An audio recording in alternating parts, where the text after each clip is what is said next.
Hi everyone, welcome back to my YouTube channel. ഇന്നത്തെ video എന്താണെന്ന് വെച്ച് കഴിഞ്ഞാൽ കഴിഞ്ഞ വീഡിയോയുടെ ബാക്കിയാണ്. കഴിഞ്ഞ വീഡിയോയ്ക്ക് നല്ല റെസ്പോൺസ് ആയിരുന്നു. കുറേ പേര് എനിക്ക് ഡയറക്റ്റ്ലി ഇൻസ്റ്റാഗ്രാമിൽ മെസ്സേജ് അയച്ചിരുന്നു, ചേച്ചി അടുത്ത ഭാഗം അല്ലെങ്കിൽ പാർട്ട് 2 വേണ്ടിയിട്ട് കട്ട വെയിറ്റിംഗ് എന്നൊക്കെ ഉള്ള രീതിയിൽ. അപ്പോൾ നല്ല റെസ്പോൺസ് ആയിരുന്നു, അതിൽ ഞാൻ വളരെ ഹാപ്പിയാണ്. അപ്പോൾ ഈ വീഡിയോ എന്താണെന്ന് വെച്ച് കഴിഞ്ഞാൽ അതിൻ്റെ ഒരു ബാക്കി പോലെ ആണ്. നിങ്ങൾ ആദ്യമായിട്ടാണ് എൻ്റെ വീഡിയോ കാണണമെങ്കിൽ എൻ്റെ പേര് അശ്വതി. ഞാൻ ഓസ്ട്രേലിയ വന്നിട്ട് ഇപ്പോൾ 4 കൊല്ലത്തിൽ കൂടുതലായി. അപ്പോൾ ആ വീഡിയോയിൽ ഞാൻ പറഞ്ഞിരുന്നത് എന്താണെന്ന് വെച്ച് കഴിഞ്ഞാൽ എനിക്കാരും ഞാൻ വന്ന സമയത്ത് പറഞ്ഞു തരാത്ത കാര്യങ്ങൾ, അല്ലെങ്കിൽ എനിക്ക് പറ്റിയ മിസ്റ്റേക്സ്, എനിക്ക് പറ്റിയ അബദ്ധങ്ങൾ, പിന്നെ ഓസ്ട്രേലിയയിൽ എങ്ങനെയുണ്ട് നല്ലതും ചീത്തയായിട്ടുള്ള കുറേ കാര്യങ്ങളുണ്ട്. എല്ലാ രാജ്യത്തും നല്ലതും നല്ല സൈഡും ഉണ്ട്, ബാഡ് സൈഡും ഉണ്ട്. അതുപോലെ ഓസ്ട്രേലിയയും ഉണ്ട്. അതൊക്കെ എന്തൊക്കെയാണ്, അതിനെയൊക്കെ പറ്റിയിട്ടാണ്. പൊതുവേ ഒരു ഓസ്ട്രേലിയയിൽ വരാനിരിക്കുന്ന ഒരാളാണെങ്കിൽ നിങ്ങൾ അറിഞ്ഞിരിക്കേണ്ട കുറേ കാര്യങ്ങളൊക്കെയാണ്. അപ്പോൾ അതിൻ്റെ ബാക്കി പോലെയാണ് ഈ വീഡിയോയും. അപ്പോൾ ആ വീഡിയോ കാണാത്തവരാണെങ്കിൽ എന്തായാലും പോയി കാണാനായിട്ട് ശ്രമിക്കുക. പിന്നെ വേറൊരു കാര്യം പറയാനുള്ള എന്നാന്ന് വെച്ച് കഴിഞ്ഞാൽ ഈ വീഡിയോയ്ക്ക് അങ്ങനെ സ്ക്രിപ്റ്റ് ഒന്നുമില്ല, ഞാൻ എഡിറ്റ് ഒന്നും ചെയ്യുന്നില്ല. അപ്പോൾ എന്തെങ്കിലും മിസ്റ്റേക്കൊക്കെ വരുവാണെങ്കിൽ അങ്ങനെ ക്ഷമിച്ചേക്കാം. കാര്യം എഡിറ്റ് ചെയ്യാനകത്ത് കുറേ സമയം പോകാം, പിന്നെ പോസ്റ്റ് ചെയ്യാനായിട്ടും ഡിലേ ആവുകയാണ്. പിന്നെ അല്ലാത്ത കാര്യങ്ങളിലും കുറച്ച് തിരക്കൊക്കെയാണ്. പിന്നെ ഒരു കാര്യം പറയാനുള്ളത്, നിങ്ങൾ ഓസ്ട്രേലിയയിൽ വരാനിരിക്കുന്ന ഒരാളാണ്. അപ്പോൾ നമുക്കൊരു സ്റ്റുഡൻറ്റ് കമ്മ്യൂണിറ്റി ഉണ്ട്. അതിനകത്ത് ഇപ്പോൾ ഓൾമോസ്റ്റ് ഒരു 3000 സ്റ്റുഡൻസ് ആവാറായിരിക്കും കേട്ടോ. ഞാനൊരു 50 സ്റ്റുഡൻസിന് തുടങ്ങിയതാണ്. അതിൽ നമ്മളൊന്നും മേടിക്കുന്നൊന്നുമില്ല, നമുക്ക് മെമ്പർഷിപ്പ് ഫീ അങ്ങനെയൊന്നുമില്ല, വേറെ ഒന്നും ചെയ്യേണ്ട. നിങ്ങൾക്കിപ്പോൾ അതായത് എന്തിനാ സംഭവം എന്ന് വെച്ച് കഴിഞ്ഞാൽ, ഞാൻ വന്ന സമയത്ത് എനിക്കങ്ങനെ അധികം ആളുകളെ അറിയില്ലായിരുന്നു. നമുക്ക് കണക്ട് ചെയ്യാനും ഇവിടെ നെറ്റ്വർക്കിംഗ് ഒക്കെ വളരെ ഇമ്പോർട്ടൻ്റ് ആയിട്ടുള്ള സംഭവം. അതിനെപ്പറ്റി ഞാൻ സംസാരിക്കുന്നുണ്ട്. അപ്പോൾ എനിക്കധികം ആളുകളെ അറിയില്ലായിരുന്നു. അപ്പോൾ അതിൻ്റേതായ ബുദ്ധിമുട്ടുണ്ടായിരുന്നു. അപ്പം നിങ്ങൾ ഇനി ഓസ്ട്രേലിയയിൽ വരാനിരിക്കുന്ന ഒരാളാണെങ്കിൽ നിങ്ങൾക്ക് അങ്ങനെ ഒരു സിറ്റുവേഷൻ വരാതിരിക്കാൻ വേണ്ടിയിട്ടും കൂടിയാണ് ആ ഒരു കമ്മ്യൂണിറ്റിയുടെ ഒരു മോട്ടീവ് എന്ന് പറയുന്നത്. അപ്പോൾ അതിനകത്ത് ഇപ്പം തന്നെ 2800 എന്തോ സ്റ്റുഡൻസ് ആയിട്ടുണ്ട്. അവരെല്ലാവരും ഓസ്ട്രേലിയയിൽ വരാനിരിക്കുന്നവരോ, കുറേ പേര് ഓൾറെഡി ഓസ്ട്രേലിയയിൽ ഉള്ളവരോ, പിന്നെ ഓസ്ട്രേലിയനെ പറ്റി പഠിക്കുന്നതിനെ പറ്റി ട്രാവൽ അല്ലെങ്കിൽ പിന്നെ വർക്ക് മൈഗ്രേറ്റ് ചെയ്യുന്ന കുറേ പേരുണ്ട്. അപ്പോൾ അതിനെപ്പറ്റി കൂടുതൽ അറിയാൻ താല്പര്യപ്പെടുന്നവരുമാണ്. അപ്പോൾ നിങ്ങൾക്ക് അവരുമായിട്ട് കണക്ട് ചെയ്യണം, സംസാരിക്കണം. കുറേ പേർക്ക് അതുവഴി ഒരുമിച്ച് അക്കോമഡേഷൻ എടുത്തവരുണ്ട്, ഒരേ യൂണിവേഴ്സിറ്റിയിലും ഒരേ കോഴ്സസും പഠിക്കുന്നവരൊക്കെ ഉണ്ട്. അപ്പോൾ നിങ്ങൾക്ക് അവരുമായിട്ട് കണക്ട് ചെയ്യണം. നിങ്ങൾ വേറെ ഒന്നും ചെയ്യേണ്ട, നമ്മുടെ ഈ നമ്മുടെ യൂട്യൂബ് ചാനൽ സബ്സ്ക്രൈബ് ചെയ്തിട്ട് സബ്സ്ക്രൈബ്ഡ് എന്ന് പറഞ്ഞിട്ട് എനിക്ക് എൻ്റെ ഇൻസ്റ്റാഗ്രാമിൽ ഒരു മെസ്സേജ് അയയ്ക്കുക. അതുകൂടാണ്ട് ഇപ്പോൾ ഓസ്ട്രേലിയ കൂടാണ്ട് നമ്മൾ ന്യൂസിലൻഡും കുറേ പേര് ചോദിച്ചിട്ട് ന്യൂസിലൻഡും കാനഡയും UK-യും പിന്നെ ജർമ്മനിയൊക്കെ ചെയ്തിട്ടുണ്ട്. അപ്പോൾ അതിനകത്ത് അധികം 100-ൽ താഴെ എനിക്ക് തോന്നുന്നു 90, 80, 50 ഒക്കെ സ്റ്റുഡൻസ് ഉള്ളൂ. അതിനകത്തും വേണമെങ്കിൽ നിങ്ങൾ പറഞ്ഞിരുന്നാൽ മതി. അപ്പോൾ ജസ്റ്റ് ഏത് രാജ്യമാണെന്നും കൂടി മെൻഷൻ ചെയ്യുക സബ്സ്ക്രൈബ് എന്ന് പറയുമ്പോൾ. അപ്പോൾ എൻ്റെ ഇൻസ്റ്റാഗ്രാമിൻ്റെ ലിങ്ക് ഇതിൻ്റെ ഡിസ്ക്രിപ്ഷനിൽ ഞാൻ കൊടുത്തേക്കാം. അപ്പോൾ അതിനകത്ത് നോക്കിക്കഴിഞ്ഞാൽ നിങ്ങൾക്ക് മെസ്സേജ് അയക്കാൻ പറ്റുന്നതാണ്. വേറെ എന്താ, ഇനി നമുക്ക് മെയിൻ വീഡിയോയിലേക്ക് കടക്കാം.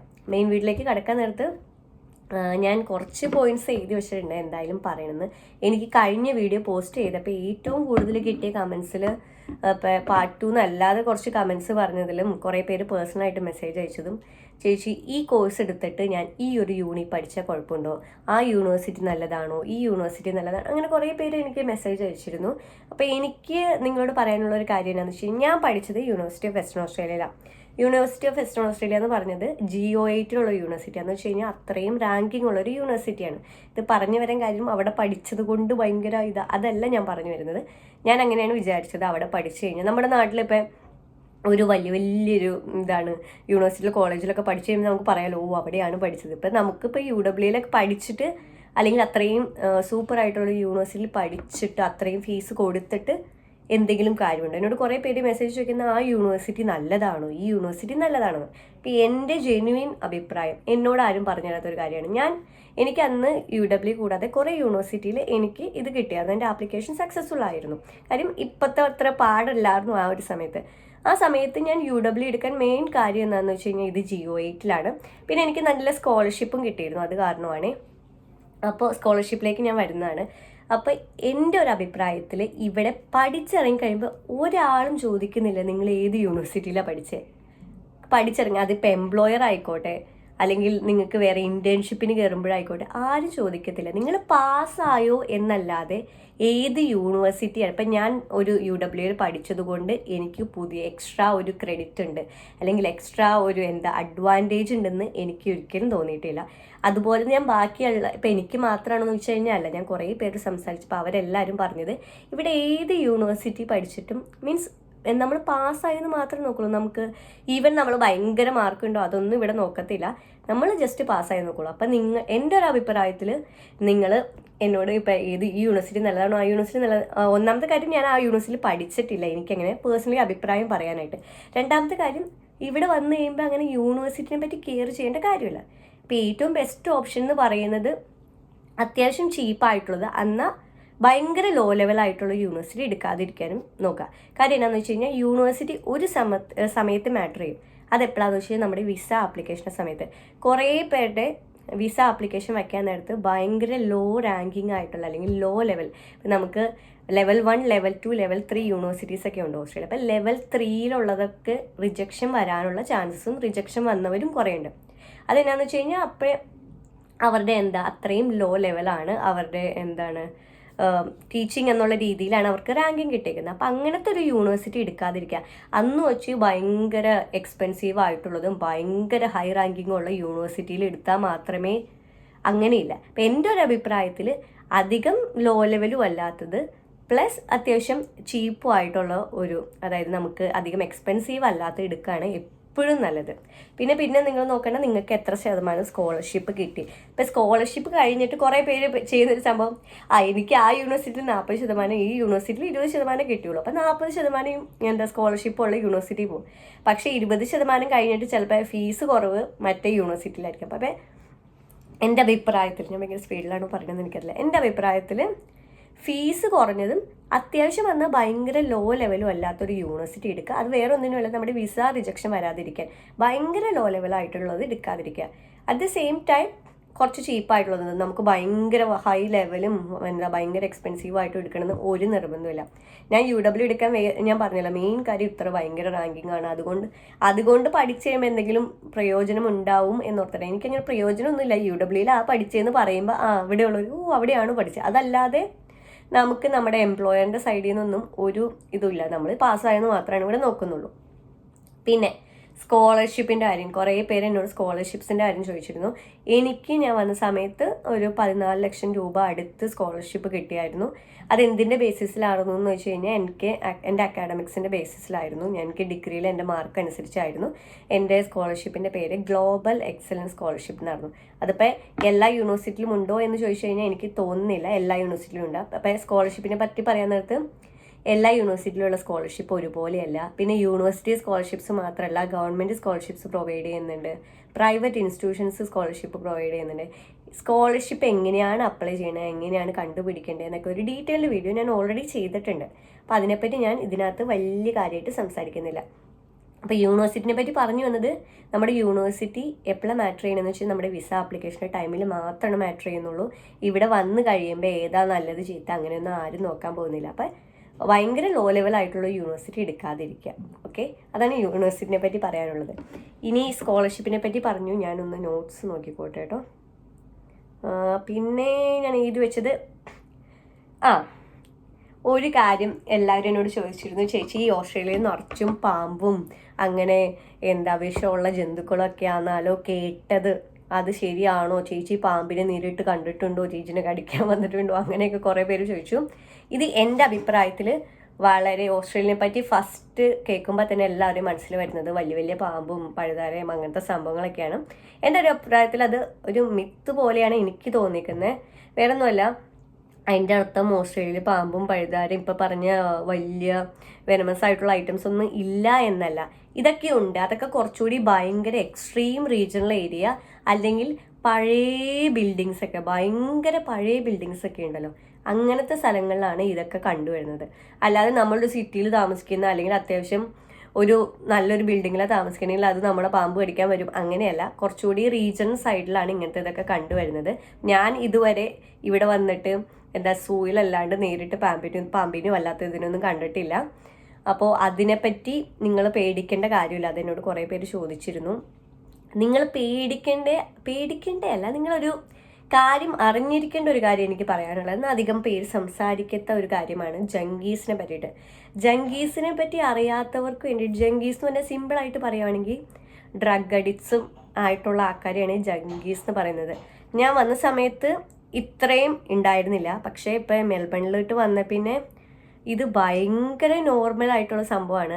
അവിടെയും ഇവിടെയൊക്കെ നിറച്ചു ജംഗീസിനെ കൊണ്ട് എന്താ കുഴപ്പമെന്ന് വെച്ച് കഴിഞ്ഞാൽ നമുക്ക് കാണാൻ പറ്റും അവർ ഒച്ചപ്പാടുണ്ടാക്കുന്നതും ഇടിക്കുന്നതും തല്ലുണ്ടാക്കുന്നതും നമ്മൾ ചിലപ്പോൾ നടക്കാൻ നേരത്ത് നമ്മളോട് എന്തെങ്കിലുമൊക്കെ മോശമായിട്ട് സംസാരിക്കുന്നതൊക്കെ ഭയങ്കര നോർമലാണ്. അപ്പം നിങ്ങൾ ഇങ്ങോട്ട് വരാൻ നേരത്ത് അതൊന്ന് ശ്രദ്ധിക്കുക. അപ്പം നിങ്ങൾ ആദ്യമായിട്ട് വരാൻ നേരത്ത് ചിലപ്പോൾ അത് കണ്ടു കഴിഞ്ഞാൽ നിങ്ങൾ ഒന്നാമത്തെ നിങ്ങൾ ചെയ്യേണ്ട അറ്റൻഷൻ കൊടുക്കാതിരിക്കുക. ഇവർ പിന്നെ അധികം ഓൾറെഡി ഒരു വെളിവില്ലാതെ നടക്കുന്നവരാണ്. അപ്പോൾ നമ്മൾ അറ്റൻഷൻ കൊടുത്തില്ലെങ്കിലും ചിലപ്പോൾ അവർ നമ്മളെ അറ്റാക്ക് ചെയ്യാനൊക്കെ ചാൻസ് ഉണ്ട്. അപ്പോൾ അത് നിങ്ങളൊന്ന് നോക്കി വയ്ക്കുക. അത് നോർമലാണ്. നമുക്ക് ചിലപ്പോൾ ഓസ്ട്രേലിയ ആയതുകൊണ്ട് അത് ആരും എക്സ്പെക്റ്റ് ചെയ്യില്ല. അതിപ്പോൾ എനിക്ക് തോന്നുന്ന ഓസ്ട്രേലിയ മാത്രമല്ല, പല രാജ്യങ്ങളിലും ഇപ്പോൾ കാനഡയിലൊക്കെ ഉണ്ട് അങ്ങനെ എക്സ്പീരിയൻസ് ചെയ്തു എന്ന് എന്നോട് കുറേ പേര് പറഞ്ഞിരുന്നു. ഇപ്പോൾ എനിക്ക് തന്നെ അങ്ങനെ ഒരു ഇൻസിഡൻറ്റ് ഉണ്ടായിരുന്നു, ഒരാൾ ഉപദ്രവിക്കാൻ വന്നത്. അപ്പോൾ അതിനെപ്പറ്റി ഞാൻ ഒരു വീഡിയോ ചെയ്തിട്ടുണ്ട്. അത് ഞാൻ വീഡിയോ ചെയ്യണമെന്ന് വിചാരിച്ചല്ല, പക്ഷെ ഞാൻ അത് എല്ലാവരും അറിഞ്ഞിരിക്കണമെന്ന് ഓർത്തിട്ടാണ്. അപ്പോൾ അത് ഭയങ്കര നോർമലായിട്ടുള്ള സംഭവമാണ്. ഇങ്ങനത്തെ ആളുകൾ നമ്മൾ അറ്റാക്ക് ചെയ്യാൻ വരുന്നതും നമ്മൾ ഉപദ്രവിക്കാൻ വരുന്നതും അല്ലെങ്കിൽ മോശമായിട്ട് സംസാരിക്കുന്നതും നമുക്ക് തല്ലുണ്ടാക്കണമൊക്കെ കാണാം. ജസ്റ്റ് ഒന്ന് സെർച്ച് ചെയ്താൽ മതി, ഇൻ്റർനെറ്റിൽ കാണാൻ പറ്റും. അപ്പോൾ ഇത് നിങ്ങളെ പേടിപ്പിക്കാൻ വേണ്ടിയിട്ട് ഞാൻ പറയുന്നതല്ല, ഒരിക്കലും അല്ല. അല്ലെങ്കിൽ നിങ്ങൾ ഓസ്ട്രേലിയയിട്ട് വരാതിരിക്കാനും പറയുന്നതല്ല. ഞാൻ പറയുന്നത് എന്തിനാന്ന് വെച്ച് കഴിഞ്ഞാൽ നിങ്ങൾ വരാൻ നേരത്തെ ഇതൊക്കെ എക്സ്പെക്റ്റ് ചെയ്തിട്ട് വരാം. ഇങ്ങനത്തെ സംഭവങ്ങളൊക്കെ ഉണ്ട്. അല്ലെങ്കിൽ നിങ്ങൾ ഇതൊന്നും അറിയാണ്ട് വന്നു കഴിഞ്ഞാൽ അയ്യോ ഞാൻ ഉദ്ദേശിച്ച ഓസ്ട്രേലിയ ഇതല്ല എന്ന് നിങ്ങൾക്ക് തോന്നരുത്. അതിന് വേണ്ടിയിട്ടാണ് ഞാൻ ഇങ്ങനത്തെ ഒരു സംഭവം പറഞ്ഞത്. ഇതിനെപ്പറ്റി അധികം പേര് പറഞ്ഞ് ഞാൻ കണ്ടിട്ടില്ല, അതിനെപ്പറ്റി ഞാൻ പറയുന്നു. പിന്നെ പിന്നെ എനിക്ക് പറയാനുള്ളത് സ്ലാങ്സിനെ പറ്റി കുറച്ച് പേര് ചോദിച്ചിരുന്നു. ചേച്ചി ഓസ്ട്രേലിയൻ സ്ലാങ് മനസ്സിലാക്കാൻ ഭയങ്കര പാടാണോ, അല്ലെങ്കിൽ എന്താ ഭയങ്കര പാടാണെന്ന് കേട്ടല്ലോ, ഞാൻ റീലിലൊക്കെ കണ്ടു, ബ്രേക്ക്ഫാസ്റ്റ് ബ്രേക്കി അങ്ങനെയൊക്കെയാണ് പറയുന്നത്, സീനാണോ എന്ന് ചോദിച്ചിരുന്നു. ഇവിടെ ഞാൻ അങ്ങനെ അധികം പേര് കണ്ടിട്ടില്ല. ശരിക്കും പറഞ്ഞു കഴിഞ്ഞാൽ നമ്മളോടൊക്കെ സംസാരിക്കുമ്പോൾ സാധാ പോലെ സംസാരിക്കുന്നത്. പക്ഷെ എനിക്ക് മനസ്സിലാക്കുന്ന കാര്യം ഭയങ്കര ട്രൂ ആയിട്ടുള്ള ഓസ്ട്രേലിയൻസ് കുറച്ച് സ്പീഡിലാണ് സംസാരിക്കുന്നത്. അപ്പം ഞാൻ വന്ന സമയത്ത് ഇപ്പം ഞാൻ മെക്ഡൊണാൾഡ്സിലായിരുന്നു. അപ്പോൾ നമുക്ക് ഡ്രൈവ് ത്രൂവിൽ നമ്മൾ ഹെഡ്സെറ്റിലാണ് ഓർഡർ എടുക്കുന്നത്. അപ്പോൾ നമുക്ക് അവർ പറയുമ്പോൾ ആദ്യമൊക്കെ മനസ്സിലാവാനായിട്ട് കുറച്ച് ഇതുണ്ടായിരുന്നു. എന്ന് വെച്ച് കഴിഞ്ഞാൽ അത്രയും പാടാണ്, നമുക്ക് ഒരിക്കലും മനസ്സിലാവില്ല, അങ്ങനെയല്ല. നമുക്ക് കുറച്ച് തുടക്കത്തിൽ ചിലപ്പോൾ ഒരു പാടായിട്ട് തോന്നും, പക്ഷേ നമുക്ക് പിന്നീട് അത് നമുക്ക് മനസ്സിലാവുന്ന രീതിയിലാണ്. പിന്നെ അവർ ഭയങ്കര പൊളൈറ്റാണ്. നമുക്കിപ്പോൾ മനസ്സിലായില്ലെങ്കിൽ ഒന്നുകൂടി പറയുമെന്ന് ചോദിച്ചാൽ അവർക്ക് പറയണതിനൊന്നും കുഴപ്പമൊന്നുമില്ല. അതാണ് ആ ഒരു കാര്യം പറയാനുള്ളത്. പിന്നെ എന്നോട് ഒരാൾ ചോദിച്ചൊരു ക്വസ്റ്റ്യനാണ്, ചേച്ചി ഇന്ത്യൻസ് തന്നെയാണ് പുറത്ത് ഇന്ത്യൻസിൻ്റെ ശത്രുക്കൾ എന്ന് കേട്ടത്, ശരിയാണോ എന്ന്. അതിപ്പോൾ ഞാൻ ഫുള്ളി എഗ്രി ചെയ്യാനായിട്ട് എനിക്ക് പറ്റില്ല. കാര്യം ഞാനിവിടെ വന്ന സമയത്ത് ഇപ്പോൾ പേർത്തിലൊക്കെ ആണെങ്കിൽ പോലും ഇവിടെ ആണെങ്കിലും എനിക്ക് എൻ്റെ ഫാമിലീനെ പോലെ എന്നെ നോക്കുന്നതും എന്നെ പ്രൊട്ടക്റ്റ് ചെയ്യുന്നതും എന്നെ കെയർ ചെയ്യുന്നതും കുറേ ഫ്രണ്ട്സ്, ഫാമിലിനെ പോലെയുള്ള ഫ്രണ്ട്സ് അവിടെയുണ്ട്. പേർത്തിലൊക്കെ കുറേ എന്നെ സ്വന്തം എന്ന് വെച്ചാൽ എനിക്കൊരു ചേച്ചിയും ചേട്ടനും ഒക്കെ ഭയങ്കര ക്ലോസ് ആയിരുന്നു, എൻ്റെ മോളെ പോലെ നോക്കിയിരുന്നു. അപ്പം നമുക്ക് അങ്ങനെ പറയാൻ പറ്റില്ല, കുറേ ഹെൽപ്ഫുൾ ആയിട്ടുള്ള ഫ്രണ്ട്സും ഒക്കെ ഉണ്ടായിരുന്നു. പക്ഷേ അറ്റ് ദ സെയിം ടൈം കുറേ പേര് നമുക്ക് നല്ലത് വരരുതെന്ന് വിചാരിക്കുന്ന ആളുകളുണ്ട്. അതെന്നാന്ന് വെച്ച് കഴിഞ്ഞാൽ അവർക്ക് നമ്മളൊരു കോമ്പറ്റീഷൻ ആണെന്നുള്ള രീതിയിലായിരിക്കും അവർ നമ്മളെ കാണുന്നത്. അതിപ്പോൾ എനിക്ക് തോന്നുന്നു നമ്മൾ നാട്ടിലാണെങ്കിലും അങ്ങനത്തെ ആളുകളുണ്ട്. ആ ഒരു രീതിയിൽ ഇവിടെയും ഉണ്ട്. അപ്പം മോശം എന്ന് മാത്രം നമുക്ക് പറയാൻ പറ്റില്ല, നല്ലതുമുണ്ട് മോശമുണ്ട്. അതിപ്പോൾ അവിടെ ആണെങ്കിലും ഇവിടെ ആണെങ്കിലും. പിന്നെ പറയാനുള്ളൊരു കാര്യം എന്താണെന്ന് വെച്ച് കഴിഞ്ഞാൽ ഇപ്പോൾ ഫോർ എക്സാമ്പിൾ പറയുകയാണെങ്കിൽ ഞാൻ ഡ്രൈവ് ത്രൂവിൽ നിന്ന സമയത്ത് ഞാൻ ഓർക്കുന്നുണ്ട്, നമ്മളോട് ഇപ്പം റേസിസ്റ്റ് എന്നോടല്ല വേറൊരു കൊച്ചു പറഞ്ഞതെന്നു വെച്ച് കഴിഞ്ഞാൽ ഇപ്പോൾ ഓസ്ട്രേലിയൻസിനോടൊക്കെ അവർ പറഞ്ഞിട്ട് നമുക്ക് മനസ്സിലായില്ലെങ്കിൽ എന്ന് വെച്ചാൽ നമുക്ക് തുടക്കമാണ്, നമുക്ക് അങ്ങനെ അധികം ആ സമയത്ത് ഇംഗ്ലീഷൊക്കെ നമുക്ക് ഡേ ടു ഡേ ലൈഫിൽ യൂസ് ചെയ്യാൻ കുറച്ച് പാടാണ്. അപ്പോൾ ഓസ്ട്രേലിയൻസിനോടൊക്കെ ചോദിക്കാൻ നേരത്ത് അയ്യോ മനസ്സിലായില്ല ഒന്നുകൂടെ പറഞ്ഞു കഴിഞ്ഞാൽ അവർ പറയുമായിരുന്നു. ആ കൊച്ചു പറഞ്ഞാൽ നമ്മളൊരു ഇന്ത്യൻസിനോടൊക്കെ ചോദിച്ചു കഴിഞ്ഞാൽ അവർ നമ്മുടെ ഇതെന്താ ഇങ്ങനെ പണി അറിയാത്തവരാണോ നിൽക്കുന്നത്, അപ്പോൾ അവർക്കിട്ടും അങ്ങനത്തെ ഇതിനകത്തൊക്കെ ഉണ്ട്. പിന്നെ ഒരാൾ പറഞ്ഞൊരു കമൻറ്റ് എന്താണെന്ന് വെച്ച് കഴിഞ്ഞാൽ ശരിക്കും പറഞ്ഞാൽ ഇവിടുത്തെ ആളുകളല്ല റേസിസ്റ്റ്, നമ്മുടെ ആളുകൾ തന്നെയാണ് നമ്മളോട് റേസിസം കാണിക്കുന്നത്. നമ്മുടെ ആളുകൾ ഓസ്ട്രേലിയൻസിനോട് നൈസായിട്ടും ഇന്ത്യൻസിനോട് കാണുമ്പോൾ ഭയങ്കര മോശമായിട്ടും ആ ഒരു രീതിയിലും ഞാൻ കേട്ടിട്ടുണ്ട് കുറേയൊക്കെ. ശരിയാണോ എന്ന് വെച്ച് കഴിഞ്ഞാൽ ഒരു ചെറിയൊരു ശതമാനം ഞാൻ എഗ്രി ചെയ്യും. കാര്യം നമുക്ക് എല്ലാം നല്ലത് മാത്രമാണെന്ന് എക്സ്പെക്ട് ചെയ്യാൻ പറ്റില്ല, നല്ലവരുകൊണ്ട് ചീത്ത അല്ലെങ്കിൽ ചിലപ്പോൾ they may be having a bad day എന്ന് വിചാരിക്കാം. അപ്പം ആ ഒരു രീതിയിലും ഉണ്ട്, അതൊന്ന് നോക്കാം. പിന്നെ എല്ലാവരെയും ഭയങ്കരമായിട്ട് ആരെയും വിശ്വസിക്കരുതെന്നല്ല, കണ്ണടച്ച് വിശ്വസിക്കരുത്, എസ്പെഷ്യലി പൈസയുടെ കാര്യത്തിൽ. ഇത് എന്നാന്ന് വെച്ച് കഴിഞ്ഞാൽ കുറേ പേരുടെ എക്സ്പീരിയൻസ് ഞാൻ കേട്ടത് കൊണ്ടാണ്. കുറേ സ്റ്റുഡൻസ് എനിക്ക് മെസ്സേജ് അയച്ചിരുന്നു, ചേച്ചി തുടക്കം വന്ന സമയത്ത് ഇങ്ങനെ ഒരുമിച്ചൊക്കെ മാറിക്കഴിഞ്ഞിട്ട് ആ കൊച്ച് ഒരു സാധനത്തിനും ബില്ലൊന്നും അടച്ചില്ല, ഞാൻ തന്നെ കൊടുക്കേണ്ടി വന്നു. അപ്പം എനിക്ക് അങ്ങനത്തെ ഞാൻ പറഞ്ഞു ആടാ അത് ഞാനിപ്പോൾ എന്താ പറയേണ്ടതെന്നായിപ്പോയി. കാര്യം എന്താണെന്ന് വെച്ച് കഴിഞ്ഞാൽ അവർക്ക് രണ്ടുപേരും ഒരേ സ്റ്റേജ്, ആ കൊച്ചും ഈ കൊച്ചും വന്നിട്ടേ ഉള്ളൂ. അപ്പം നിങ്ങൾ അധികം അങ്ങനെ കൂട്ടുകാരാണ്, മലയാളികളാണ് എന്ത് പറയും എന്ന് വെച്ച് കഴിഞ്ഞാൽ ഭയങ്കര ബ്ലൈൻഡ്ലി ട്രസ്റ്റ് ചെയ്യാതിരിക്കുക. ആ ഒരു സംഭവം ഇവിടെയും ഉണ്ട്. നമുക്ക് എപ്പോഴും കുറേ നമ്മൾ ഒരു പരിധി വരെ എല്ലാവരും വിശ്വസിക്കുക, പക്ഷേ വിശ്വസിക്കുകയും ചെയ്യുന്നതല്ല, കുറച്ച് കഴിയുമ്പോൾ നമുക്ക് തന്നെ ആ ഒരു ബോണ്ട് തോന്നുമ്പോൾ നമുക്കതാവാം. അത് അല്ലാതെ നമ്മൾ അങ്ങനെ പറഞ്ഞു കഴിഞ്ഞാൽ എനിക്കൊരു കാര്യം ഞാൻ പറയാനുള്ളതെന്ന് വെച്ചാൽ എല്ലാവരും നമുക്ക് നല്ലത് വന്നെന്ന് വിചാരിക്കുന്നവരാവണമെന്നില്ല. എസ്പെഷ്യലി നമ്മൾ വേറൊരു രാജ്യത്തൊക്കെ പോകാൻ നേരത്ത് അവർക്ക് എപ്പോഴും നമ്മളൊരു കോമ്പറ്റീഷനാണ്. അതൊന്ന് മനസ്സിൽ വെക്കാനായിട്ട് നോക്കുക. എന്ന് വെച്ച് കഴിഞ്ഞാൽ ആരും വിശ്വസിക്കരുതെന്നും അല്ല ഞാൻ പറഞ്ഞത്. കുറേ നല്ല ആളുകളുണ്ടാവും. അപ്പം നല്ല ആളുകളും മോശം ആളുകളും നമുക്ക് തിരിച്ചറിയാനായിട്ടുള്ള ആ ഒരു ഇത് നമുക്ക് എന്തായാലും ഉണ്ടാവണം. പിന്നെ കണക്കുകളൊക്കെ വയ്ക്കുക എന്ന് വെച്ച് കഴിഞ്ഞാൽ അന്ന് വെച്ച് കഴിഞ്ഞാൽ ഫ്രണ്ട്സിൻ്റെ ഇടയിൽ $5 ചായ മേടിച്ചു കണക്ക് വയ്ക്കുക. അതല്ല, അല്ലാതെ നിങ്ങൾ ഇപ്പം നമ്മളൊരു സാധനം അവൾ പറഞ്ഞു പൈസ കൊടുക്കാമെന്ന് വെച്ച് കഴിഞ്ഞാൽ പിന്നീട് അതിനെപ്പറ്റി സംസാരിക്കുക. കാര്യം നമ്മളും വന്നിട്ടുള്ളൂ, ആ കൊച്ചും വന്നിട്ടുള്ളൂ. നമ്മൾ സെയിം ചിലപ്പോൾ പാർട്ട് ടൈം ജോലിയൊന്നും കിട്ടി കാണില്ല, വീട്ടിൽ നിന്നായിരിക്കും പൈസയൊക്കെ അയച്ചു തരുന്നത്. പാരൻസിൻ്റെ സിറ്റുവേഷൻസും ഒന്ന് മനസ്സിലാക്കുക. കുറേ സിറ്റുവേഷൻസ് ഒക്കെ കേട്ടിട്ടുണ്ട്, അത് കാരണമാണ് ഞാനതൊക്കെ പറയുന്നത്. പിന്നെ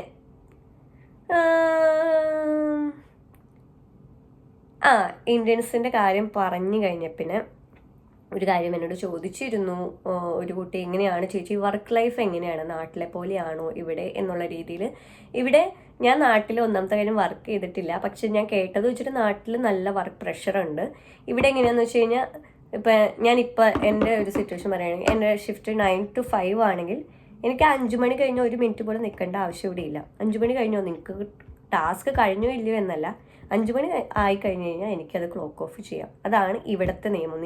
ഇപ്പോൾ ഇൻ കേസ് നിൽക്കേണ്ടി വന്നു കഴിഞ്ഞാൽ അതിൻ്റെ പൈസ കിട്ടും. അതാണ് ഇവിടുത്തെ സിറ്റുവേഷൻ വരുന്നത്. പിന്നെ ഞാൻ ഇന്ത്യൻസിൻ്റെ അടുത്തും അതുകൂടാതെ ഓസ്ട്രേലിയൻസിൻ്റെ അടുത്തും വർക്ക് ചെയ്തിട്ടുള്ള ഡിഫറൻസ് എനിക്ക് പറയാനുള്ളതെന്ന് വെച്ച് കഴിഞ്ഞാൽ ഇന്ത്യൻസ് കുറച്ചുകൂടി നാട്ടിലെ പോലെ പെരുമാറുന്നത്. അപ്പോൾ നമ്മുടെ ടാസ്ക് കഴിഞ്ഞില്ലെങ്കിൽ ചിലപ്പോൾ 4 മണി കഴിഞ്ഞാൽ അത് തീർന്നിട്ടില്ലല്ലോ, അത് ചെയ്ത് കഴിഞ്ഞിട്ട് പോയാൽ മതി, ആ ഒരു സിറ്റുവേഷൻ. അല്ലെങ്കിൽ ഇപ്പം നമുക്ക് ചിലപ്പോൾ വേറെ എന്തെങ്കിലും ചെയ്യാനുണ്ടാവും, അസൈൻമെൻറ്റ് ചെയ്യാനുണ്ടാവും, പക്ഷെ അവർക്ക് ചിലപ്പോൾ ബിസിയൊക്കെ ആയിക്കഴിഞ്ഞാൽ അവർ പറയും നമ്മളോട് നിൽക്കുമെന്ന് നിർബന്ധിക്കും. പക്ഷെ നമ്മൾ പറയുവാണ് നമുക്ക് അസൈൻമെൻറ്റ് ഉണ്ടെങ്കിലോ അയ്യോ അത് നിൽക്കുമോ എന്നുള്ള രീതിയിൽ പറയും. പക്ഷെ ഇവിടുത്തെ ആളുകളാണെങ്കിൽ അങ്ങനെ പറയത്തില്ല. അസൈൻമെൻറ്റ് ഉണ്ട്, ഓക്കെ കുഴപ്പമില്ല. അവർ സഫർ ചെയ്താലും നമ്മളോട് അത് ഓക്കെ, നിങ്ങൾക്കൊരു ഇതുണ്ട് കമ്മിറ്റ്മെൻറ്റ് ഉണ്ടെങ്കിൽ ഓക്കെ. പിന്നെ നമുക്ക് സിക്കൊക്കെ ആണെങ്കിൽ പോലും ഇവിടുത്തെ ആളുകളോട് നമ്മൾ പറഞ്ഞു കഴിഞ്ഞാൽ ഇവിടുത്തെ ആളുകൾക്ക് ഓക്കെ അത് കുഴപ്പമില്ല, നിങ്ങൾ സിക്ക് ലീവ് എടുക്കൂ എന്ന് അവരായിട്ട് സജസ്റ്റ് ചെയ്യും. പക്ഷേ അല്ലാതെ ഇന്ത്യൻസ് ഒക്കെ ആണെങ്കിൽ അവർ പറയും അയ്യോ അത് നിങ്ങൾ വന്നില്ലെങ്കിൽ ഇവിടുത്തെ ശരിയാവില്ല. ഇങ്ങനത്തെ സിറ്റുവേഷൻസ് ഉണ്ടായിട്ടുണ്ടെന്ന് വെച്ച് കഴിഞ്ഞാൽ എല്ലാ ഇന്ത്യൻ ഓണേഴ്സും ഇങ്ങനെയാണെന്നും അല്ല പറയുന്നത്. ഇങ്ങനത്തെ ഒരു സിറ്റുവേഷൻസ് കുറേ പേര് കണ്ടിട്ടുണ്ട്. പിന്നെ കുറേ സ്റ്റുഡൻസ് ഇന്ത്യൻസിൻ്റെ അകത്ത് വർക്ക് ചെയ്യാൻ നേരത്ത് അവർ സ്റ്റുഡൻസിൻ്റെ നിന്ന് അവർക്ക് കുറച്ച് പൈസ കൊടുത്ത് ജോലി ചെയ്യുന്നുണ്ട്. കാര്യം എന്താണെന്ന് വെച്ച് കഴിഞ്ഞാൽ അവർക്കറിയാം സ്റ്റുഡൻസ് വരാൻ നേരത്ത് എന്താണ് അവർക്ക് ഫസ്റ്റ് ഒരു ജോലി കിട്ടാനായിട്ട് പാടാണ്. അപ്പോൾ എന്തായാലും അപ്പം മിനിമം വേജ് എന്ന് വെച്ച് കഴിഞ്ഞാൽ 24 point something ആണ്. അപ്പോൾ അതിൻ്റെ താഴെയാണെങ്കിലും അവർക്ക് നോക്കുമ്പോൾ സ്റ്റുഡൻസിന് നോക്കുമ്പോൾ ജോലി കിട്ടിയാൽ മതി. മാക്സിമം അങ്ങനത്തെ വർക്ക് പ്ലേസിൽ നിന്നൊക്കെ ഒഴിവാവാനായിട്ട് ശ്രമിക്കുക. മിനിമം വേജുള്ള സ്ഥലത്ത് തന്നെ വർക്ക് ചെയ്യാനായിട്ട് ശ്രമിക്കുക. എക്സ്പീരിയൻസ് നേടിയെടുക്കുന്നത് നല്ലതാണ്, പക്ഷേ നമുക്കത് ഭയങ്കര ടോക്സിക് ആയിട്ടുള്ള സിറ്റുവേഷൻ ആയിരിക്കും വരുന്നത്. ഇപ്പോൾ കുറേ അങ്ങനത്തെ വർക്ക് പ്ലേസ് ഒക്കെ ഉണ്ട്. പിന്നെ കുറേ പേര് ഇൻ ദ സെൻസ് ഒരു 3-4 പേര് എനിക്ക് മെസ്സേജ് അയച്ചിരുന്നു, ചേച്ചി ഞാനിവിടെ ട്രെയിനിങ്ങിന് പോയി, ഒരു ജോലി സ്ഥലത്ത് ട്രെയിനിങ്ങിന് പോയി, ഇന്ത്യൻ ആയിരുന്നു. എന്നിട്ട് അവിടെ ചെന്ന് കഴിഞ്ഞ് അവരെന്നെ 4 മണിക്കൂർ പണിയെടുത്തിട്ട് എന്നോട് എന്തായാലും എടുക്കുമെന്ന് പറഞ്ഞു. അത് കഴിഞ്ഞിട്ട് പിന്നെ അവരെന്നെ വിളിച്ചുമില്ല, 4 മണിക്കൂറിൻ്റെ പൈസയും തന്നില്ല. ഇവിടെ ട്രെയിനിങ് പെയ്ഡ് ആയിട്ടുള്ള ട്രെയിനിങ് കൊണ്ടും അല്ലാത്തതുണ്ട്. പക്ഷേ ഇവർ മെൻഷൻ ചെയ്തതാണ് പൈസ തരുമെന്ന്, എന്നിട്ടും തന്നില്ല. പിന്നെ ഒരു കൊച്ചിനെ ഒരു ദിവസം മൊത്തം പണിയെടുപ്പിച്ചു, എന്നിട്ടും പിറ്റേ ദിവസം പിന്നെ വിളിച്ചു കഴിഞ്ഞപ്പോൾ അവർ എടുത്തില്ല, ഒറ്റ പൈസയും കൊടുത്തില്ല. അപ്പം അങ്ങനെ ഇവർ നമ്മളെ പറ്റിക്കുന്നതാണോ, അത് ആ ഒരു ഇത് അറിഞ്ഞിരിക്കാനുള്ള ഒരു കഴിവ് നിങ്ങൾക്ക് ഉണ്ടായിരിക്കണം. ഇതൊക്കെ ഇവിടെ നോർമലായിട്ട് നടക്കുന്ന ഒരു സംഭവമാണ്. പിന്നെ ഇന്ത്യൻസിനെ മാത്രം കരിവാരി പൂഷണം എന്നുള്ളൊരു ഇത് കൊണ്ട് പറയുന്നതല്ല, നിങ്ങളിതൊക്കെ അറിഞ്ഞിരിക്കണം, നോർമലായിട്ടുള്ളൊരു സംഭവമാണ്. പിന്നെ ഹിന്ദിയുടെ കാര്യം ഞാനൊരു ഡെഡിക്കേറ്റഡ് വീഡിയോ ഇട്ടതാണ്. ഹിന്ദിയുടെ ഒരു വീഡിയോ ഇട്ട് കഴിഞ്ഞിട്ട് എനിക്ക് കുറേ പേര് സപ്പോർട്ട് ചെയ്തും അല്ലാത്തതും കമൻറ്റ് വന്നിരുന്നു. പക്ഷെ എനിക്കതിനകത്ത് എനിക്ക് നെഗറ്റീവായിട്ട് കമൻറ്റ് ചെയ്യുന്നവരോട് എനിക്കങ്ങനെ വിദ്വേഷമൊന്നുമില്ല. കാര്യം ഒപ്പീനിയൻ തെറ്റാണെന്ന് നമുക്ക് ഒരിക്കലും പറയാൻ പറ്റില്ല. ഒപ്പീനിയൻ എന്നുള്ളത് നമുക്ക് എൻ്റെ ഒപ്പീനിയൻ ആവണമെന്നില്ല വേറൊരാളുടെ ഒപ്പീനിയൻ. അപ്പോൾ ഒപ്പീനിയനിൽ ശരിയില്ല തെറ്റിയില്ല, അത് നിങ്ങളുടെ അഭിപ്രായമാണ്. അപ്പോൾ അതിനകത്ത് ശരിയും തെറ്റുന്നൊന്നുമില്ല. നിങ്ങളുടെ അഭിപ്രായം പറയുന്നതിന് കുഴപ്പമില്ല, പക്ഷേ മാന്യമായിട്ടുള്ള ലാംഗ്വേജ് ഉപയോഗിക്കുക, അത് മാത്രമാണ് എൻ്റെ ഒരു പ്രിഫറൻസ് എന്നുള്ളത്. കാര്യം ഞാൻ മാത്രമല്ല, ചിലപ്പോൾ എൻ്റെ വീഡിയോസ് ചിലപ്പോൾ 18 വയസ്സിന് താഴെയുള്ള കുട്ടികളും കാണുന്നുണ്ടാവും. അത് ശരിക്കും നല്ലൊരു പ്രാക്ടീസായിട്ട് എനിക്ക് തോന്നുന്നില്ല. ആ ഒരു വീഡിയോ ഇട്ടപ്പോൾ വീഡിയോ എന്താണെന്ന് വെച്ച് കഴിഞ്ഞാൽ ഹിന്ദി ലാംഗ്വേജ് ഓസ്ട്രേലിയയിൽ എന്തുകൊണ്ട് ഇമ്പോർട്ടൻസ് എന്ന് ആ ഒരു ഇതിനെ പറ്റിയിട്ടാണ്. കുറേ പേർക്ക് അറിയില്ലെങ്കിൽ ഞാൻ നിങ്ങൾക്ക് പറയുന്നത് എന്താണെന്ന് വെച്ച് കഴിഞ്ഞാൽ 2-3 കുട്ടികൾ പറഞ്ഞത്, ഈവൻ എനിക്ക് ക്ലോസ് ആയിട്ട് അറിയാവുന്ന ഒരാളും, നമ്മൾ ഒരു ജോലിക്ക് അപ്ലൈ ചെയ്യാൻ പോവാണ്, പാർട്ട് ടൈം ജോലിക്ക് ചെല്ലുവാണ്. അപ്പോൾ അവർ ചോദിക്കുകയാണ് ഹിന്ദി അറിയോ എന്നും. ഓസ്ട്രേലിയയിൽ നമുക്ക് ഹിന്ദി അറിയേണ്ട കാര്യമുണ്ടോ? I don't think so. ഇപ്പം നമ്മൾ നാട്ടിലാണെങ്കിൽ പിന്നെയും ഓക്കെ, ഇവിടെ നമ്മൾ ഹിന്ദി അറിയണം എന്ന് പറയുന്നത് എത്ര ശരിയാണെന്ന് എനിക്ക് ഇതുവരെ മനസ്സിലായിട്ടില്ല. ഇത് ഞാൻ പറയുന്നത് ഒബ്വിയസ്ലി ഇന്ത്യൻ സ്റ്റോഴ്സിലൊക്കെയാണ്. അപ്പോൾ നമുക്ക് ഇംഗ്ലീഷ് നന്നായിട്ട് അറിയുമെങ്കിലും അവർ ഹിന്ദി അറിയെങ്കിലേ ജോലിക്ക് എടുക്കുള്ളൂ എന്ന് പറയുന്നത്, അത് എനിക്കറിയില്ല. ഇതിപ്പോൾ നോർത്ത് ഇന്ത്യൻസിനെയും സൗത്ത് ഇന്ത്യൻസിനെയും സെപ്പറേറ്റ് ചെയ്ത് പറയുന്ന അങ്ങനെയൊന്നുമല്ല. ഇതിപ്പോൾ ഞാൻ വേറെ രാജ്യത്ത് ഒരു വീഡിയോ കണ്ടിരുന്ന ഒരു കുട്ടി പറയുന്നത്, നിങ്ങൾ അപ്പോൾ അവർ ചോദിക്കുന്ന ഒരു കാര്യം എന്താണെന്ന് വെച്ച് കഴിഞ്ഞാൽ, നിങ്ങൾ ഇന്ത്യൻ ആയിട്ട് എന്തുകൊണ്ട് നിങ്ങൾക്ക് ഹിന്ദി അറിയില്ല? നിങ്ങൾ എനിക്ക് ഹിന്ദി അറിയാം കേട്ടോ, ഹിന്ദി ഇപ്പം നല്ല കുറേ എനിക്ക് നോർത്ത് ഇന്ത്യൻസ് കുറേ ഫ്രണ്ട്സ് ഉണ്ട്. അത് അവർക്ക് ഇപ്പം ഞാൻ അവരോട് ഹിന്ദിയിൽ സംസാരിക്കാറുണ്ട്. അതെന്തുകൊണ്ടാണെന്ന് വെച്ച് കഴിഞ്ഞാൽ അവർക്കത് കംഫർട്ടബിൾ ആയിട്ടുള്ള ലാംഗ്വേജ് ആണ്. ഇപ്പം നമുക്ക് മലയാളം കംഫർട്ടബിൾ ആയതുപോലെ അവർക്ക് കംഫർട്ടബിൾ ആയിട്ടുള്ള ഹിന്ദി. അപ്പോൾ എനിക്ക് എന്നോട് സംസാരിക്കണമെങ്കിൽ കുഴപ്പമില്ല. പക്ഷേ ഒരു വർക്ക് പ്ലേസിൽ എന്തുകൊണ്ട് ഹിന്ദി വേണം എന്ന് അവർ പറയുന്നത്. കാര്യം വർക്ക് പ്ലേസിൽ ആ ഒരു ഹിന്ദിയുടെ ആവശ്യം അവിടെ ഇല്ല. അത് നിർബന്ധം പറയുന്ന ചില സ്ഥലങ്ങളുണ്ട്. അതെന്തുകൊണ്ടാണെന്ന് വെച്ച് കഴിഞ്ഞാൽ വർക്ക് പ്ലേസിൽ നമ്മൾ കസ്റ്റമേഴ്സിനായിട്ട് ഡീൽ ചെയ്യുന്നത് ഹിന്ദിയല്ല. അപ്പോൾ ഹിന്ദി പറയുന്നത് എന്തുകൊണ്ടാണ് അതൊരു നിർബന്ധം എന്ന് പറയുന്നത്. അറിയോ ഇല്ലയോ എന്ന് ചോദിച്ചാൽ ഓക്കെ, പക്ഷെ അത് നിർബന്ധമാണ്. അങ്ങനെയാണെങ്കിലേ ജോലി കിട്ടുള്ളൂ എന്ന് പറഞ്ഞാൽ എനിക്ക് എഗ്രി ചെയ്യാനായിട്ട് കുറച്ച് ഇതുണ്ട്. അപ്പോൾ പിന്നെ കുറേ പേര് ഇവിടെ ഉള്ള എൻ്റെ ഫ്രണ്ട്സിനോട് ഇപ്പം ആദ്യം തന്നെ ഇപ്പം എന്നെയൊക്കെ കാണുമ്പോൾ കുറേ പേര് ഇന്ത്യൻസ് ഹിന്ദിയിൽ സംസാരിക്കാറുണ്ട്, thinking I am from north India. അപ്പം ഞാൻ ഇന്ത്യൻ ആണ് എന്ന് വെച്ച് കഴിഞ്ഞാൽ നോർത്ത് സൗത്ത് അങ്ങനെ പറയുന്നില്ല. പക്ഷേ എന്നെ കാണുമ്പോൾ തന്നെ ഇന്ത്യൻ ആണതുകൊണ്ട് ഹിന്ദി എനിക്ക് അറിഞ്ഞിരിക്കണം എന്ന് പറയുന്നത് എത്ര ശരിയാണെന്ന് എനിക്ക് അറിയത്തില്ല. അതും ഓസ്ട്രേലിയയിൽ ഒരു ജോലി സ്ഥലത്ത് അത് പുറത്താണെങ്കിലും ഓക്കെ ഐ ക്യാൻ അണ്ടർസ്റ്റാൻഡ്. പക്ഷേ ഓസ്ട്രേലിയ ഒരു ജോലി സ്ഥലത്ത് ഒരു വർക്ക് പ്ലേസിൽ അങ്ങനെ ഒരു റൂളില്ല, അങ്ങനെ ഒരു നിയമമില്ല. അപ്പോൾ അത് എനിക്ക് മനസ്സിലാക്കാൻ പറ്റിയിട്ടില്ല. അപ്പോൾ ഫസ്റ്റ് തന്നെ അപ്പോൾ എൻ്റെ കുറേ ഫ്രണ്ട്സ് പറഞ്ഞിട്ടുണ്ട്, കുറേ പേരോട് ചോദിച്ചിട്ടുണ്ട്, നിങ്ങൾ ഇന്ത്യക്കാരനായിട്ട് എന്തുകൊണ്ട് നിങ്ങൾക്ക് ഹിന്ദി അറിയില്ല, അതൊക്കെ ചോദിച്ചിട്ടുണ്ട്. അപ്പോൾ അതൊക്കെ ഉള്ള ഒരു സംഭവമാണ് എന്നുള്ളത് നമ്മൾ തമാശയ്ക്ക് പറയാറുണ്ട്. ഇപ്പോൾ പഠിക്കേണ്ടത് നാട്ടിൽ നിന്ന് വരാൻ നേരത്ത് മറ്റേ കുക്കർ ഇതൊന്നും അല്ല, ഹിന്ദിയാണ് പഠിച്ചിട്ട് വന്നത്, എന്നാലും ജോലി പാർട്ട് ടൈം കിട്ടാൻ നാട്ടിൽ നിന്ന് പഠിക്കേണ്ട കാര്യം എന്നൊക്കെ നമ്മൾ പറഞ്ഞൊരു സിറ്റുവേഷൻ ഉണ്ട്. അപ്പോൾ അതൊക്കെ അറിഞ്ഞിരിക്കാം. അതിനെപ്പറ്റി അറിയണമെങ്കിൽ ഞാൻ കുറച്ച് ഡീറ്റെയിൽഡ് വീഡിയോ ചെയ്തിട്ടുണ്ട്. പിന്നെ ഞാൻ എഴുതി വെച്ചിട്ട് ചിലവിനെ പറ്റിയിട്ട്, ഓസ്ട്രേലിയ അത്യാവശ്യം നല്ല എക്സ്പെൻസീവാണ്. ഇപ്പോൾ റെൻറ്റും ഇതൊക്കെ. ഇപ്പോൾ എൻ്റെ റെൻ്റ് എന്ന് വെച്ച് കഴിഞ്ഞാൽ ഒരാഴ്ച $200. അത് എൻ്റെ മാത്രം. ഇപ്പം ഞാനും ഫ്രണ്ടും ഷെയർ ചെയ്യുന്നുണ്ട്, പക്ഷേ എൻ്റെ മാത്രം $200 എന്നുള്ള രീതിയിലും. അപ്പം നിങ്ങൾക്ക് ചിലവ് ഞാൻ പറയുവാണെങ്കിൽ പണ്ടത്തെ വർഷം ഇപ്പം ഞാൻ വന്ന സമയത്ത് പോലെ ഇല്ല, പെട്ടെന്ന് ഭയങ്കരമായിട്ട് ചിലവ് കൂടിയിട്ടുള്ള സിറ്റുവേഷനാണ്. പിന്നെ ചിലവ് കുറേയൊക്കെ നമ്മൾ ഏത് സ്ഥലത്താണെന്നും ഡിപ്പെൻഡ് ചെയ്യുന്നുണ്ട്. കാര്യം നാട്ടിലെ പോലെ ഇവിടെ എല്ലാത്തിനും ഒരേ പ്രൈസ് അല്ല. ചിലപ്പോൾ ഈ കടയിൽ കിട്ടുന്ന ഇപ്പോൾ തക്കാളിക്ക് ഒരു കടയിൽ $10 ആണെങ്കിൽ ചിലപ്പോൾ മറ്റേ കടയിൽ $5 ആവാൻ ചാൻസ് ഉണ്ട്. അങ്ങനത്തെ സിറ്റുവേഷൻ ഉണ്ട്. അതുകൂടാണ് ഇപ്പം ഞാൻ പറഞ്ഞു തന്ന വേറെ രീതി പറയുകയാണെങ്കിൽ, നിങ്ങൾ റീജിയണൽ ഏരിയ താമസിക്കുന്ന ചിലവായിരിക്കില്ല സിറ്റിയിൽ താമസിക്കുമ്പോഴുള്ള ചിലവ് കൂടുതലുണ്ടാവും. അപ്പം ചിലവ് അത്യാവശ്യം ഭയങ്കരമായിട്ട് കൂടി, ഇൻഫ്ലേഷൻ കാരണം നല്ല ചിലവാണ്. അപ്പോൾ അതൊന്ന് എക്സ്പെക്ട് ചെയ്ത് വരിക. അപ്പോൾ നിങ്ങൾ ഇവിടെ വരുമ്പോൾ തന്നെ അയ്യോ ഇതിന് ഇത്ര വിലയാണോ എന്ന് വിചാരിക്കരുത്. പിന്നെ ഇൻ കേസ് നിങ്ങൾക്ക് വേണം ഒരു ഡീറ്റെയിൽഡ് വീഡിയോ, എത്ര എക്സ്പെൻസ് ആവും, എത്ര ചിലവാകും, ഇവിടെ വന്നു കഴിഞ്ഞാൽ എങ്ങനെയാണ്, ഗ്രോസറീസ് ഒക്കെ എങ്ങനെയാണെന്ന് ഒന്ന് മെസ്സേജ് കമൻറ്റ് ഇട്ടിരുന്നാൽ മതി, നമുക്കത് ചെയ്യാൻ പറ്റുന്നതാണ്. പിന്നെ റെഫറൻസും കണക്ഷൻസും, അതിനെപ്പറ്റി എനിക്ക് പറയാനുള്ളൊരു കാര്യം എന്താണെന്ന് വെച്ച് കഴിഞ്ഞാൽ, ഓസ്ട്രേലിയയിൽ എനിക്ക് തോന്നിയേക്കുന്ന ഒരു കാര്യമാണ്, ഇവിടെ റെഫറൻസും അല്ലെങ്കിൽ കണക്ഷൻസും നമ്മുടെ എക്സ്പീരിയൻസിനേക്കാളും ചിലപ്പോൾ ഇമ്പോർട്ടൻ്റ് ആണ്. ഓസ്ട്രേലിയയിൽ നടന്ന ഒരു സർവേയിൽ പറയുന്നത് 80% കൂടുതൽ ജോലികൾ റെക്കമെൻഡേഷൻസ് അല്ലെങ്കിൽ റെഫറൻസ് വഴിയാണ് കിട്ടിയേക്കുന്നതെന്ന്. അപ്പോൾ നിങ്ങൾക്ക് മനസ്സിലായി കാണൂല കണക്ഷൻസ് എത്ര ഇമ്പോർട്ടൻ്റ് ആണ്. അപ്പോൾ നിങ്ങൾ ഭയങ്കരമായിട്ട് എന്താ വെച്ചാൽ കണക്ഷൻസും നെറ്റ്വർക്കിംഗ് ഭയങ്കരമായിട്ട് യൂട്ടിലൈസ് ചെയ്യും. ഇവിടെ നെറ്റ്വർക്കിങ്ങിന് എന്താ പറയുക, കുറേ ആളുകൾ പറയാത്ത അത്രയും ഇമ്പോർട്ടൻസ് ഉണ്ട്. മാക്സിമം നെറ്റ്വർക്കിംഗ് ചെയ്യാന്ന് വെച്ച് കഴിഞ്ഞാൽ നമ്മൾ ആരുടെയെങ്കിലും അടുത്ത് പോയി മിണ്ടുക, അവർ നിങ്ങളെ കിഡ്നാപ്പ് ചെയ്ത് കൊണ്ടുപോകും, അതൊന്നുമല്ല ഞാൻ ഉദ്ദേശിക്കുന്നത്. എന്താണെന്ന് വെച്ച് കഴിഞ്ഞാൽ നമ്മുടെ യൂണിവേഴ്സിറ്റീസിൽ കുറേ ഓപ്പർച്യൂണിറ്റീസ് ഉണ്ട്. ജോബ് ഹണ്ടിങ്, ഇവൻറ്റ്സ് ആയിക്കോട്ടെ, കണക്ഷൻ, അല്ലെങ്കിൽ ഓരോ ഇപ്പോൾ എൻ്റെ കേസിൽ പറഞ്ഞു കഴിഞ്ഞാൽ ഫൈനാൻസ് പഠിച്ച സമയത്ത് നമുക്ക് ഫൈനാൻസ് ഹബ്ബ് ഉണ്ട്. അതുപോലെ കുറേ ഇവൻറ്റ്സ് ഒക്കെ കണ്ടക്ട് ചെയ്യുന്ന യൂണിവേഴ്സിറ്റി. അതിനകത്ത് വലിയ വലിയ ജോലിയുള്ള ആൾക്കാരും നിങ്ങളുടെ ജോബ് റിലേറ്റഡായിട്ട് വർക്ക് ചെയ്യുന്ന ആളുകളൊക്കെ ഉണ്ട്. അവരുമായിട്ട് സംസാരിക്കുക, അങ്ങനത്തെ ഓപ്പർച്യൂണിറ്റീസ് ഒന്നും മിസ് ചെയ്യാതിരിക്കുക. യൂണിവേഴ്സിറ്റിക്ക് കുറേ ഇപ്പം നമ്മൾ ഇത്രയും ഫീസ് കൊടുത്ത് നമ്മളൊരു യൂണിവേഴ്സിറ്റി പഠിക്കുകയാണ്, അത് മാക്സിമം യൂട്ടിലൈസ് ചെയ്യുക. നമുക്ക് കുറേ ഇവൻറ്റ്സ് കൂടാണ്ട് കുറേ ഓപ്പർച്യൂണിറ്റീസ് അവർ പ്രൊവൈഡ് ചെയ്യുന്നുണ്ട്, അതൊക്കെ യൂസ് ചെയ്യാനായിട്ട് ശ്രമിക്കുക. ഇപ്പോൾ കണക്ഷൻസിൻ്റെ കാര്യം പറഞ്ഞു വന്നത്, നമ്മൾ മാക്സിമം കണക്ഷൻസ് ഉണ്ടാക്കുക. ഇവിടെ അത് പാർട്ട് ടൈം ജോലി തൊട്ട് നമ്മുടെ മെയിൻ ജോലി കിട്ടാൻ വരെയായിട്ട് ഹെൽപ്പ് ചെയ്യുന്നൊരു സംഭവമാണ് അത്. കണക്ഷൻ ഞാൻ മിണ്ടില്ലാത്ത ആളാണോ അങ്ങനെ പറഞ്ഞ് സൈഡിൽ മാറി ഇരുന്ന് കഴിഞ്ഞ് കഴിഞ്ഞാൽ ബാക്കിയുള്ളവർ ജോലി മേടിച്ചുകൊണ്ട് പോകും. അതാണ് ഞാൻ സിമ്പിളായിട്ട് പറയാനായിട്ട് ഉദ്ദേശിച്ചത്. പിന്നെ ഇത് വെച്ചേക്കുന്ന ഹെൽത്ത് കെയർ സിസ്റ്റത്തിനെ പറ്റി പറയാവുന്നിടത്ത്, നമ്മുടെ ഹെൽത്ത് കെയർ സിസ്റ്റം എവിടുത്തെന്ന് വെച്ച് കഴിഞ്ഞാൽ മരിച്ച മറ്റേത് പറയുമല്ലോ, ആള് മരിക്കാൻ കിടക്കുമ്പോൾ മരിച്ചു കഴിഞ്ഞാൽ അങ്ങനെ എന്തൊരു സംഭവം ഉണ്ടല്ലോ, ആ ഒരു സംഭവമാണ്. അതായത് നമ്മൾ ഹോസ്പിറ്റലിൽ ചെന്ന് ആള് തട്ടിപ്പോയാലും ഡോക്ടർ വരുമ്പോഴത്തേക്ക് അത്രയും സമയം എടുക്കും. ആ ഒരു സിറ്റുവേഷൻ, നമ്മൾ എമർജൻസി വാർഡിൽ പോയിരുന്നാലും നമുക്ക് 1-2 മണിക്കൂറും വെയിറ്റ് ചെയ്യുന്ന സിറ്റുവേഷൻ ഇവിടെ വരുന്നുണ്ട്. പിന്നെ എനിക്ക് പണ്ട് ഹോസ്പിറ്റലിൽ പിന്നെ നമ്മുടെ ഹെൽത്ത് ഇൻഷുറൻസ് എല്ലാം കവർ ചെയ്യത്തില്ല, അത് നിങ്ങൾ മനസ്സിലാക്കണം. അപ്പോൾ ആംബുലൻസ് നമ്മൾ വിളിക്കണമെങ്കിൽ $1000 അപ്പോൾ ആംബുലൻസ് ഒരു പ്രാവശ്യം വിളിക്കണമെങ്കിൽ $1000 എന്നൊക്കെ പറയുന്നത് ആ ഒരു സിറ്റുവേഷനാണ് എനിക്ക് തോന്നിയിട്ടുണ്ട്. ഭയങ്കര എക്സ്പെൻസീവാണ്. പിന്നെ നമുക്ക് ഹെൽത്ത് ഇൻഷുറൻസ് ഉണ്ടെന്ന് വെച്ച് കഴിഞ്ഞാൽ എല്ലാം കവർ ചെയ്യണമെന്നില്ല.